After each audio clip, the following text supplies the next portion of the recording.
Lovely. I've got a question that really relates to maybe what we may be about to go into. Are there any tips right now that you might be able to offer regarding they're massive ones really, but Okay.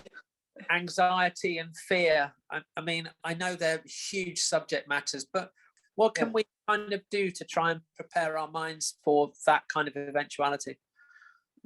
Well, yeah, good question. I think again, it's a very personal thing. I do think that having your little tinnitus toolkit, if you like, is and actually having a physical one is actually a really good idea. So yes, we know those. We've got our T minus app and we've got our hearing aids, but sometimes we actually need a bit of a reminder, because when we are actually really overwhelmed with anxiety, which let's be honest, is very likely in the current climate to happen at any time with what's going on for some people, is to sort of make sure that you've got written up somewhere what it is you should be doing, because you can't think straight when you're anxious, and that's a very good reason for that, because your body is saying you need to run, you need to go, because your fight or flight is telling you to do that, and it doesn't want you to sit down and do anything. It doesn't want you to sit down and concentrate. It wants you to leg it, and of course that's the last thing you do. You actually got to stay indoors. So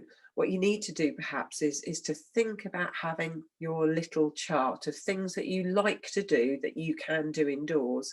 And it might be that you love to do a jigsaw puzzle, and jigsaw puzzles are fantastic for keeping your mind busy and occupied whilst listening to music. I think that's one of the joys of jigsawing is putting the vinyl on and getting out the jigsaw puzzle and being completely absorbed until you find the child has stolen that last piece so they can fill it themselves. So having something like a jigsaw puzzle, numbers of the friends that you remember to call that make you smile and laugh, going out for a walk and reminding yourself that actually you can walk down that lovely little lane, the one that you remember and really enjoyed going down, that sort of thing.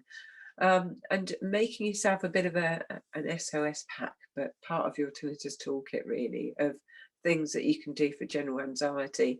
And it might just be, you've got the phone number of your best mate there. So say, when you're feeling that you don't know what to do, call me, that sort of thing, because you've got to have it sometimes written on the cupboard door, somewhere where you can just sit and look at it. It might be on the back of the toilet door even, somewhere where suddenly you're going to read it and see it and sort of wake up to, okay, all right, it will be okay. Everything always turns out okay in the end, we'll get through this, but I just need to stop and take stock and see what I can do to help myself.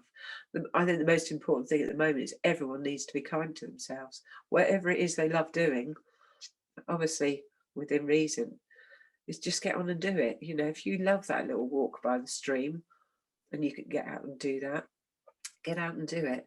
If you love to ring your friend and have a good laugh, do it. If you like to have coffee with friends, you can sit outside at the moment. It's not that cold. Buy a coat. Do it. Don't hold back on doing the things you love, because those are the things that will keep you sane and help you through if there is another lockdown, for sure. So brilliant. I love the idea of this tinnitus toolkit. So really, well, you've answered another question, which is what would be in your tinnitus toolkit, and that's exactly it. I've got part of my tinnitus toolkit here, and it's not a plug, but this is my new ACS, and it isn't a plug, but that's in my toolkit. I've got my white noise just in case. Perfect. And I'm looking at you and the app, so I've got that, and it's like I carry it around with me at the moment. It's almost like a shield. It's protection.